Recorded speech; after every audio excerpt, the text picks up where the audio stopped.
Hello everyone, this is Mr. H again, and welcome back to my YouTube channel. In this video, I will talk about the cosine rule. Before we jump straight into this topic, I just want to recommend that you check out the previous video, which is about the sine rule, because these two topics are related. So what is cosine rule? Alright, so the cosine rule is used to calculate a missing angle or a missing side of a triangle. So from this diagram below, I just want you to take note of the uppercase letters. So they are the vertices or the angles, while the lowercase letters referring to the sides of the triangle. So what is this formula that we're talking about here? So the first one, if you want to calculate the missing side, so we're going to be following this formula for cosine rule. So we have a squared equals b squared plus c squared. So minus 2 times b times c times cosine a.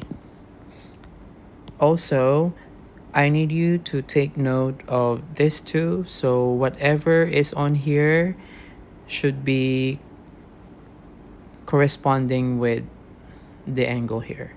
So basically, if this one is B, this one should be the angle B as well. Okay, so you need to use the corresponding side and angles. All right, so that is actually the formula for cosine rule, and we use it to calculate the missing side. All right, so from here, we can actually see that we can derive a formula to find the missing angle. So we can put this to the left-hand side. So from minus 2bc cosine A, it will become positive. So that's going to be 2bc cosine A equals, so b squared and c squared, they stay on the right hand side, so we just simply copy it. However, the a squared jumps to the right hand side of the equation, so it will become negative a squared. So we need to divide both sides by 2bc. So 2bc divided by 2bc is 1. Therefore, we're going to be left with cosine A, which is equal to b squared plus c squared minus a squared divided by 2bc, which is the formula that we will be using in finding the measure of the angle.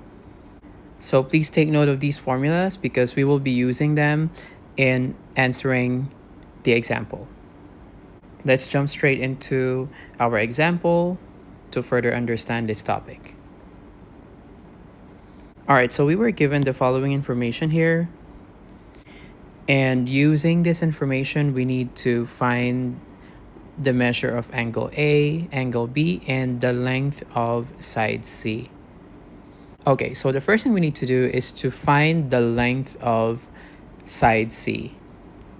So we have c squared equals a squared plus b squared minus 2ab times cosine c.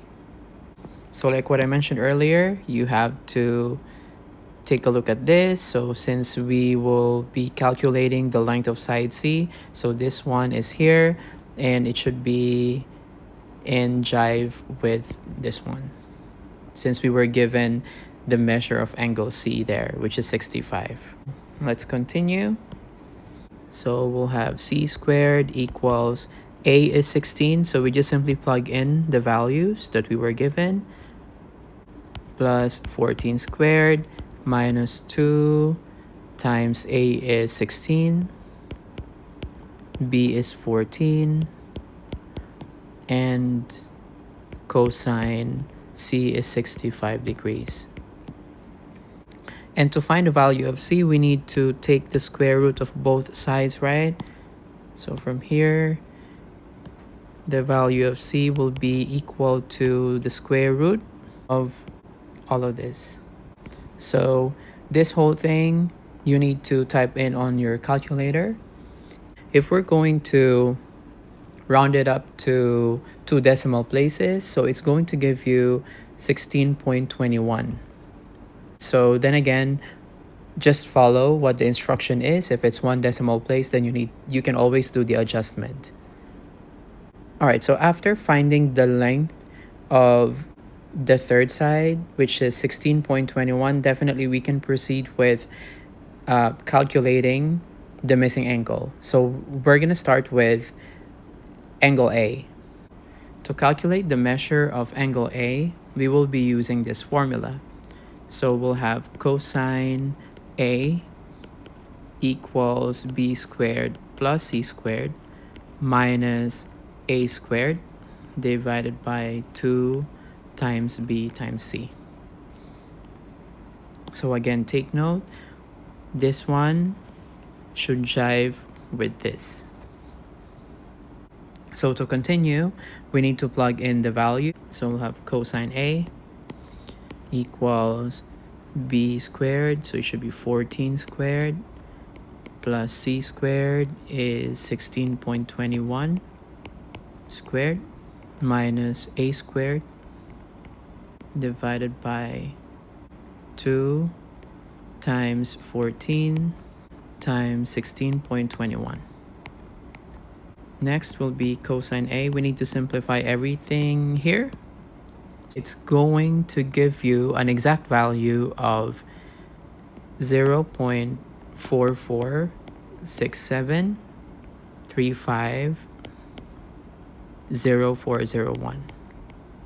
So in this case, I suggest that you keep the actual value so that when we calculate it, it's not going to be too far from the actual answer. And from here, to find the value of a here, it's going to be a equals to cosine inverse of this number here. All right, so you can type that in on your calculator. All right, so make sure that your calculator is in degree mode. The value of a that you will get will be, the actual value is 63.46560033. But then again, since earlier we started leaving the answer in 2 decimal places when we found the value of c, then we can follow that rule. So here, if we're gonna leave our answer to 2 decimal places, definitely it's gonna give us an approximate value of 63.47 degrees. So that is our angle A. To find the measure of angle B, we know that in a triangle, the sum of the interior angles is 180. So to find B, we'll have 180 degrees minus 65 degrees minus 63.47 degrees. 51.53 degrees. And that is the measure of angle B. All right, so what do you think of this question? You let me know by leaving a comment below. All right, and for now, grab your pen and paper and answer our challenge question.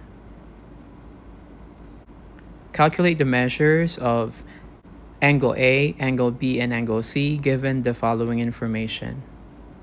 If you know the answer to this question, remember to leave a comment below with your answer. And if you think that this video is insightful, don't forget to like, subscribe, and hit the bell icon so you never miss a video. Once again, thank you very much for watching and supporting my channel, and I'll see you in the next video.